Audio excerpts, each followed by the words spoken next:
தன்னுடைய விருப்பத்தையும் ஆசைகளையும் நிறைவேற்ற துடிக்கும் இந்த உலகத்திலே தேவ சித்தத்திற்காய் தங்களை அர்ப்பணித்த யோசேப்பு மரியாளை பற்றிய ஒரு சிறு தொகுப்பு.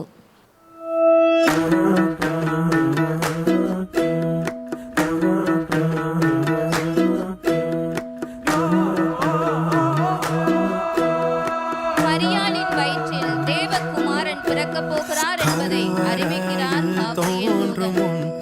விழிகள் என்னை கண்டது, தேவ சித்தமே, அது தேவ சித்தமே, தேவ சித்தமே, அது தேவ சித்தமே. காற்றில் ஆடும் நாணல் என்னை அழிக்கவில்லையே, மங்கி எரியும் தீபம் என்னை அணைக்கவில்லையே.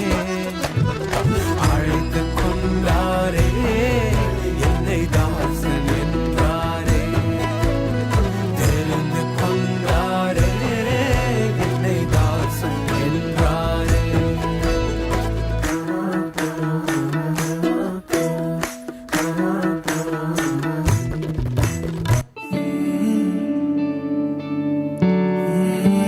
மரியாளின் வயிற்றில் தேவகுமாரன் பிறக்கப் போகிறார் என்பதை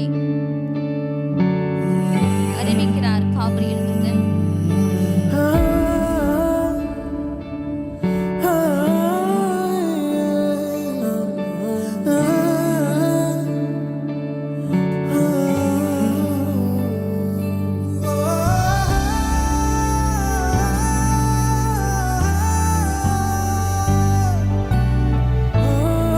யோசேப்பு தனக்கு நியமிக்கப்பட்ட மரியாள் கருவுற்றிருக்கிறாள் என்று அறிந்தபோது எண்ணற்ற தடைகள் வந்தாலுமே உம்முகத்தை பார்த்தே முன்னேறுவே. எதிராக உலகமே நின்றாலுமே நீர் என்னோடு இருக்க பயமில்லையே. எண்ணற்ற தடைகள் வந்தாலுமே உம்முகத்தை பார்த்தே முன்னேறுவே. எதிராக உலகமே நின்றாலுமே நீர் என்னோடு இருக்க பயமில்லையே.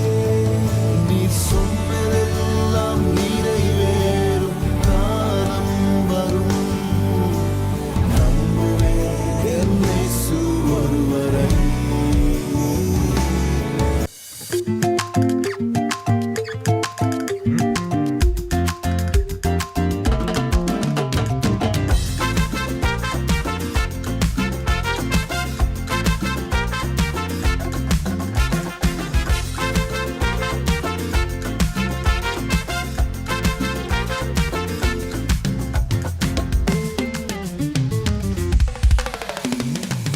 எப்பிராத்தா என்ற பெத்லகேமே, யூதேயாவில் நீ சிறியதல்ல. இஸ்ரவேலை ஆளும் ராஜா உன்னிடமிருந்து புறப்படுவார். எப்பிராத்தா என்ற பெத்லகேமே, யூதேயாவில் நீ சிறியதல்ல.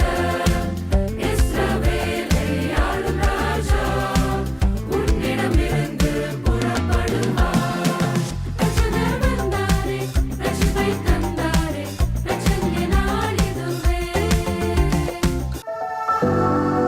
பெத்லகேமுக்கு சென்ற யோசேப்பு மரியாளுக்கு அங்கு இடம் கிடைக்கவில்லை.